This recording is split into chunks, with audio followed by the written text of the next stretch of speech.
On voit souvent les gros artistes actuels ou passés comme des chanceux ou des privilégiés qui ont eu recours à des méthodes pas forcément nettes pour réussir. Mais parmi eux, il y en a qui ont dû se battre pendant longtemps avec des conditions qui ne favorisaient pas forcément leur réussite. Et qu'est-ce qu'ils ont fait? Ils n'ont pas lâché leur objectif malgré les années qui s'écoulaient. Cette thématique est là pour répondre à vos questions sur comment ces artistes ont connu une ascension souvent fulgurante, mais avec de nombreuses années de galère.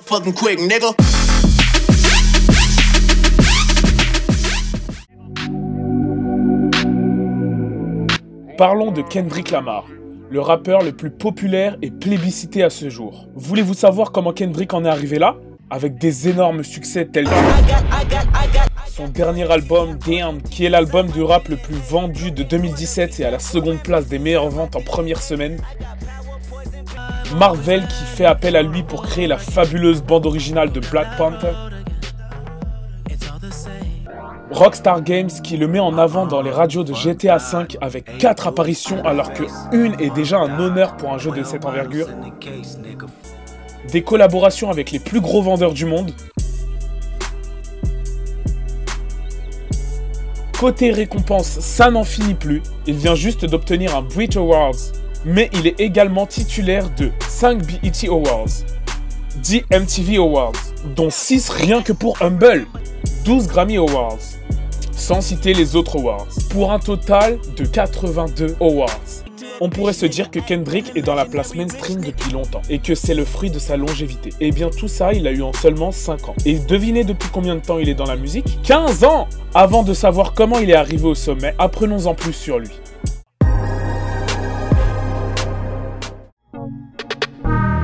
Kendrick Lamar Duckworth, de son vrai nom, est né le 17 juin 1987 à Compton, une ville du comté de Los Angeles, en Californie. Ses parents, originaires de Chicago, ont décidé de déménager à Compton pour fuir la culture gangster de la ville. Et notamment son père qui était membre du Chicago Gangster Disciples. Ses parents n'avaient que 500 $ quand ils se sont installés à Los Angeles. Le nom de Kendrick est en référence au chanteur préféré de sa mère à l'époque, Eddie Kendricks. Lamar était très studieux. Il a étudié dans le lycée Centennial High School à Compton, où Dr. Dre a également fait ses études. Maintenant, essayons de voir comment il est passé du petit intello gangster au plus gros vendeur de rap actuel.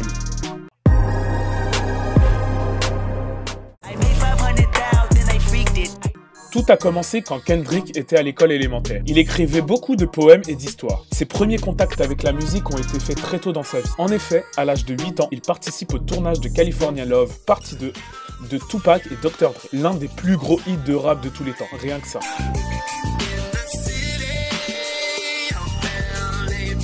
Kendrick Lamar souhaitait faire une carrière de basket en postulant en NBA, mais certaines caractéristiques l'ont freiné.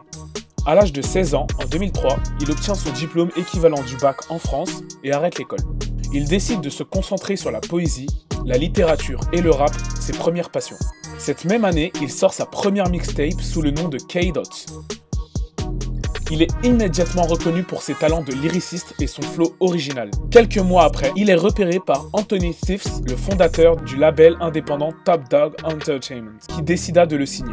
Les années après la signature, il sort 3 mixtapes, toujours sous le nom de K-Dot. Training Day, No Sleep Till New York City, en compagnie de J-Rock, C4, et sa 4e mixtape pour lequel il décide de changer son nom de scène en Kendrick Lamar, Overly Dedicated. Les 4 mixtapes rencontraient un certain succès, mais c'est avec cette dernière mixtape que Kendrick commença à se faire vraiment un nom. En 2011, il se décide enfin à sortir son premier album studio, Section 80. Il arrive à se faire une place dans la musique avec ce projet en comptabilisant 200 000 ventes. C'est énorme pour l'époque. Avec des sons qui sortent du lot tels que ADHD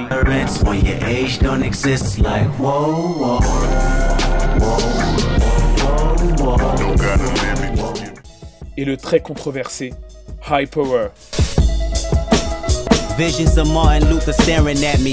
Malcolm X put a hex on my future, someone catch me. I'm falling victim to a revolutionary song. L'album rencontra un certain succès critique et auprès du public, mais ce n'était rien comparé à ce qui allait lui arriver après. And then she started. À partir de fin 2011, la carrière de Kung Fu Kenny s'accélère en participant à des albums de grande envergure tels que Take Care de Drake, les albums de Tech Nine, The Red Album de The Game.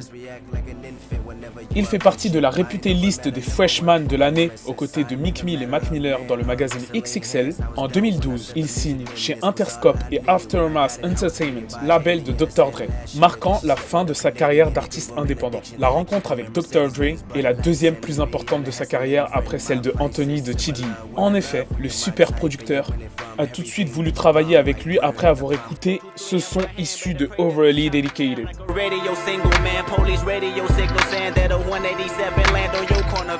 Dre voyait en Kendrick l'avenir du hip-hop. Et il avait tapé dans le mille. Juste pour rappel, Dr. Dre, en plus d'être un rappeur-producteur de renom et de vendre des casques, a boosté la carrière de Tupac, Snoop Dogg, The Game et Eminem. Le rappeur de Compton concrétise cette montée en puissance avec l'album qui va changer sa vie.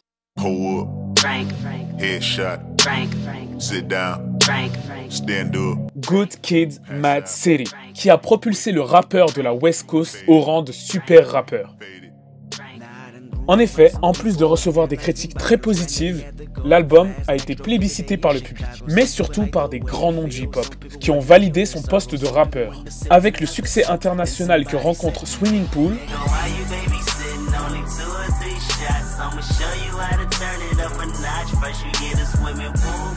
mais aussi des sons remarquables comme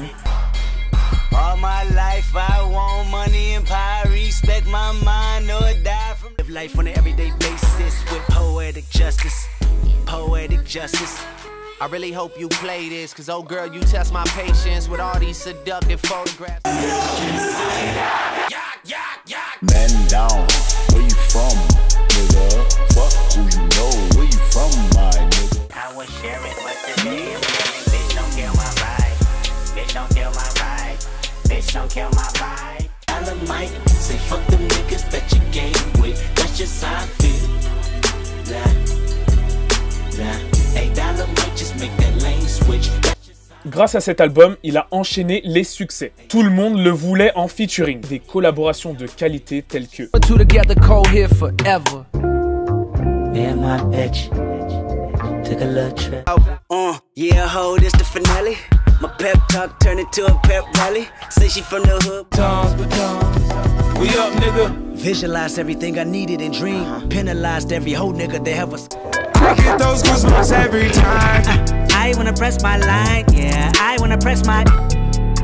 Et des albums toujours autant appréciés du public et des professionnels. To Pimp a Butterfly. But if God got us, then we gon' be alright. Nigga, we gon' Get you high as this. Juice Untitled. Crew won't get you high as this. Hate won't get you high as this. Levitate, levitate, levitate, levitate. Damn. A été l'album de la consécration, avec notamment son plus gros hit à ce jour, Humble. Yeah, yeah. Hey, I remember syrup sandwiches and crime allowances for Nessa nigga. Premier single atteignant la place de numéro 1 du Billboard Hot 100.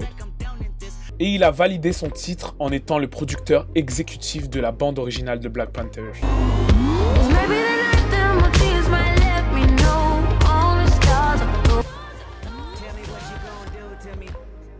Kendrick Lamar s'est construit un nom en 15 ans de carrière dans la scène rap et même dans la scène pop, avec des difficultés rencontrées, mais aussi des opportunités, pour devenir la superstar que l'on connaît actuellement. Par contre, moi j'attends toujours l'album commun qu'il nous avait promis avec J. Cole. Ça, pour le coup, il m'énerve un peu.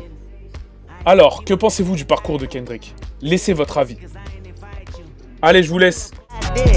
Juice won't get you high as this. Levitate, levitate, levitate, levitate. Life won't get you high.